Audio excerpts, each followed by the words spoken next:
Alors, un jour j'étais assis, je lisais quelque chose et je me suis aperçu d'un terme que je ne connaissais pas. Cela m'a rendu curieux. Mais qu'est-ce que la parathormone calcitonin? Bonjour. En fait, nous sommes bien placés pour te l'expliquer, puisque c'est nous. Voici calcitonin et moi, c'est parathormone. Commençons par définir ce qu'est la parathormone, aussi nommée PTH. Je suis synthétisée et sécrétée par 4 petites glandes de la thyroïde. La PTH est une hormone hypercalcimiante. L'hypercalcémie est un état caractérisé par l'augmentation anormale du taux de calcium dans le plasma. Je suis le contraire physiologique de la calcitonine. Oui, en effet, je suis située dans la glande thyroïde, précisément dans les cellules parafolliculaires de la thyroïde qui produisent et sécrètent de la calcitonine. Ma fonction permet en général de diminuer le taux de calcium dans le sang. En gros, la glande thyroïde est comme notre mère.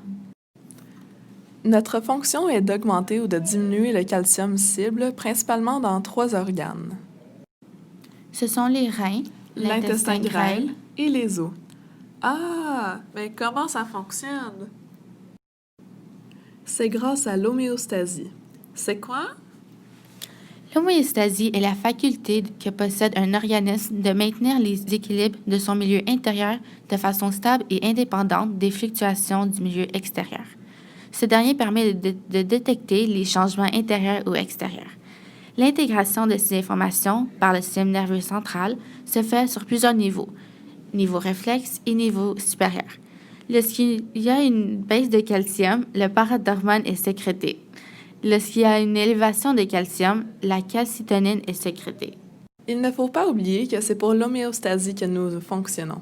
Nous voulons toujours rétablir l'équilibre dans le corps, comme ça l'homéostasie sera contente.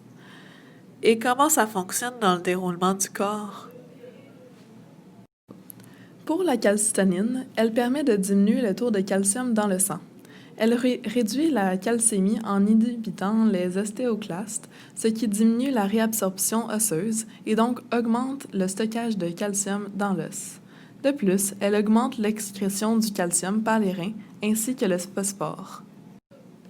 Aussi, le parathormone permet d'augmenter le taux de calcium dans le sang. Son rôle au niveau du rein est d'augmenter la réabsorption du calcium et de diminuer la réabsorption des phosphates. Son rôle au niveau de l'os est la stimulation de la réabsorption ostéoclastique.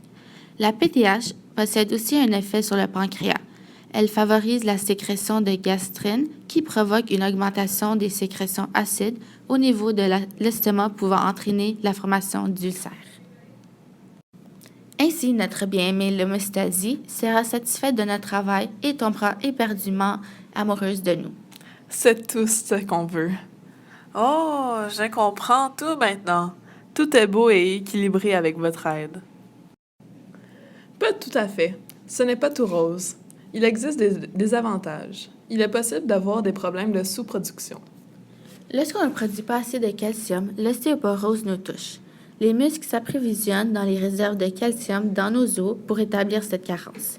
L'ostéoporose est une maladie caractérisée par la perte de masse osseuse et par la fragilisation des tissus osseux qui peuvent augmenter le risque de fracture. La détérioration des os peut se poursuivre pendant des années sans symptômes apparents jusqu'à ce qu'une fracture survienne. À ce moment, la maladie a déjà atteint un stade assez avancé et est plus difficile à traiter.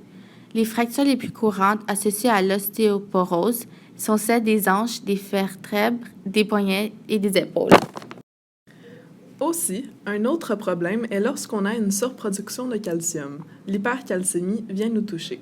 Ce dernier est une augmentation anormale du taux de calcium dans le sang.